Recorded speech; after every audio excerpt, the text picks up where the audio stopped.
This is Dr. Dhaval Jani from Navdan Dental Laser and Implant Center. આજે આપણી સાથે એક પેશન્ટ છે ખુશીબેન, તેમની અલાઇનર ટ્રીટમેન્ટ આપણે કરીએ છીએ. ખુશીબેન, બસ મજામાં. Okay, Aligner was very effective and very comfortable and very clear, and everything is on our face.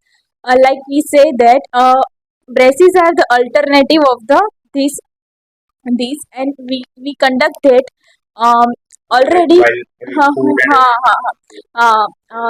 જ્યારે આપણે લોકો ફૂડ ખાઈએ છીએ કે કોઈ પણ આવી રીતના ઇન્ટરવ્યૂ ક્રેક કરવાનો હોય છે કે એવી રીતના તો આપણે રિમૂવ કરી શકીએ છીએ અને બધું જ જમવાનું ચાલે છે એવી રીતના, કે કોઈ એમ એવી રીતનું છે નહીં કે તમને કે આ જમવાનું નહીં ચાલે કે એવી રીતનું છે. ઓવરઓલ તમને જે આપણે અલાઇનર ટ્રીટમેન્ટ કરી તો એ દરમિયાન અનુભવ કેવો રહ્યો? કે આપણે બ્રેસીસ તો કદાચ તમે કરેલા નથી, પણ બ્રેસીસ વિશે જે સાંભળ્યું હોય તમારા કોઈ સર્કલમાં, એના કરતા તમને કેવું બેનિફિશિયલ લાગે? હા, એ લોકોના માઉથ અલ્સર ને એવું બધું થાય છે કે અમુક જે ફ્રૂટ્સ હોય કે કંઈક આપણે જમવાનું હોય નથી ચાલતું ને એવી રીતના. અને માઉથ અલ્સર જે છે એ થાય છે અમુક એમ. બીજું, આ અલાઇનર તમારી ટ્રીટમેન્ટ ચાલુ હોય તો તમારે કોલેજમાં કે કોઈ પણ જગ્યાએ કોઈ નોટિસ કરી શકે છે? ના, સેજ પણ નહીં. તમારે જાતે કેવું? હા, જાતે આમ ખબર પડે કે મેં આજે આ ટ્રીટમેન્ટ શરૂ છે મારી.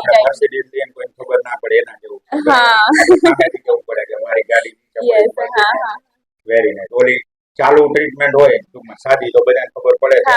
આમાં આપણે સામેથી જવું પડે છે, એટલે મતલબ કે ટ્રુલી ઇનવિઝિબલ છે. Okay, sure. આપણે બેન, તમે અલાઇનર તમારા ત્યાં 9 નંબરનો સેટ છે તો એ એકવાર પહેરીને તમે દેખાડો. ઓકે. અત્યારે ખુશીબેનનો 9th નંબરનો સેટ છે જે અત્યારે ફિક્સ કરી રહ્યા છે. Actually this aligners are please see it's very easy. Okay, and આપણે એકવાર હજી પાછું નજીકથી લાઈવ જોઈ લઈએ કે અલાઇનર વિઝિબલ છે કે નહીં. ઓકે. એકચ્યુઅલી ઓરિજિનલ દાંત કરતાં પણ વધારે શાઇનિંગ વાળા ટીથ એમના થઈ ગયા છે. બાકી કંઈ લાગતું જ નથી કે ટ્રીટમેન્ટ કરેલી હોય એવું. Okay, thank you.